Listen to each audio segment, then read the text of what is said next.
So let's just make this really obvious right now, once and for all. You are not designed to eat meat. If you were designed to eat meat, you wouldn't get absolutely disgusted when you go to a restaurant and you say, ew, there's a hair in my food.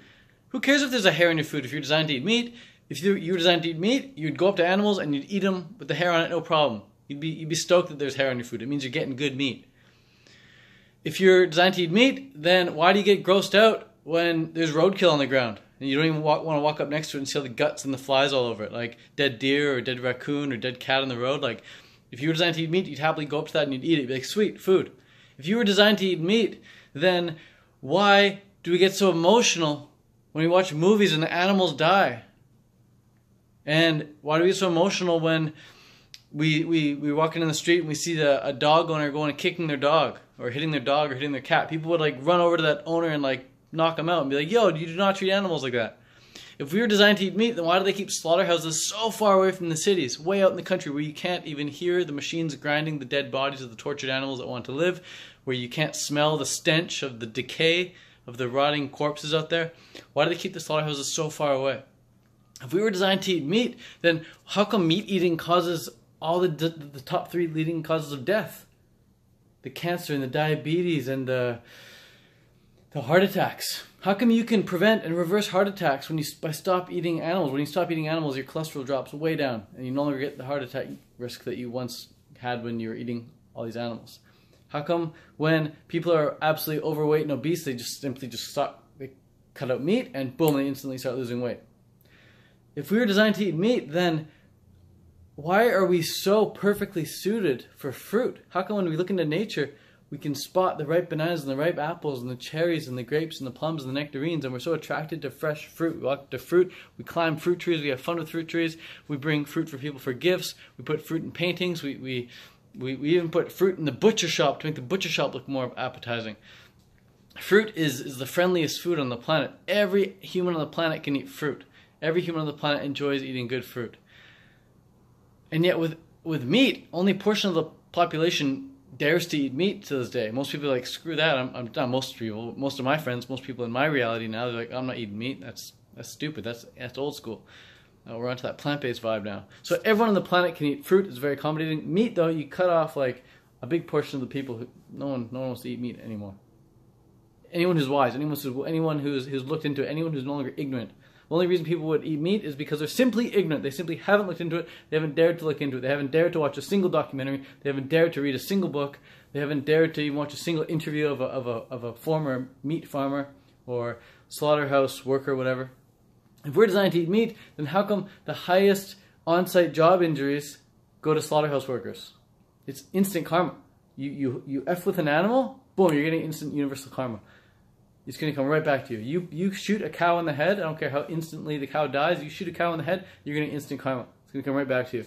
If you're eating meat now, in 2018, 2019, 2020, whenever you see this video, you're just behind. It doesn't make you a bad person, you're just behind. You're just uninformed. You haven't looked into it enough. You haven't looked into veganism enough. You haven't looked into plant-based diet enough. And I was once like that. I was once totally against veganism and vegetarianism.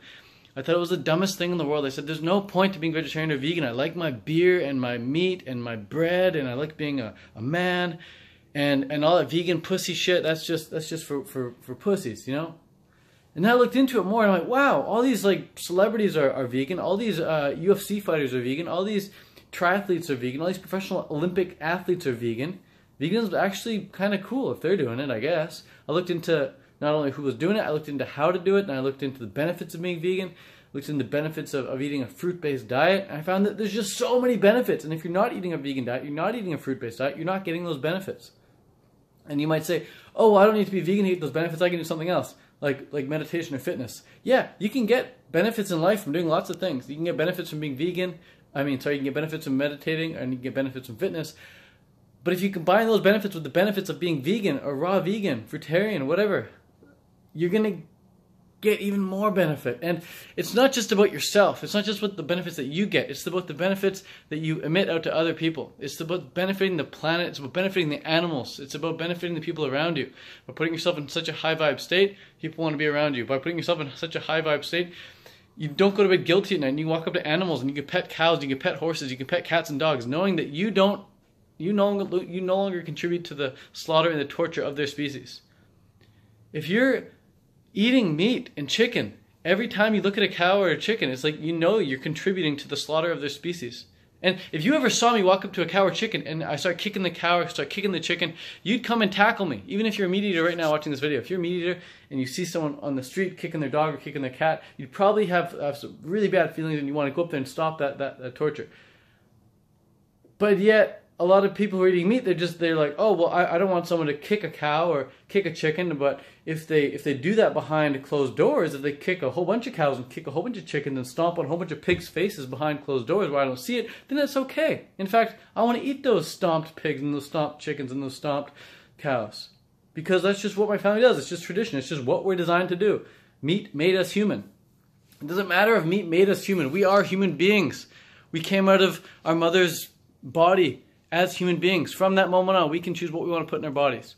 Yeah, sure. At first, when we were born, our parents force feed us whatever. Our parents may have raised us on a our parents may have raised us on a meat-eating diet. But now that we're aware enough, now that we're watching this video, now that we've heard of plant-based diets, we can take action, we can take control, we can take responsibility and choose the life that we want to live, choose the diet that we want to eat, and we can go out there and educate ourselves and inspire ourselves to eat plant-based. We don't need to keep eating the diet that we're force-fed from birth. Definitely don't need to continue to drink milk. That's just absolutely ridiculous. Absolutely ridiculous if you're still drinking dairy. Almond milk is great. Coconut milk is great. Hemp milk is great. Banana milk is great. But you don't need cow milk. You don't need dairy. You don't need meat or any of that crap. Nothing that comes from animals, man. Veganism is the way. Veganism is the future. If you want to look into plant-based diets, I highly recommend it. Just go on Google and type in plant-based diet and you'll learn all about it right there. Alright, this video's gone on long enough. Peace out, thanks for watching, and hope to see you at a fruit festival or a veg fest, vegan festival in the future. And yeah, force be with you. Leave the animals be. Ciao.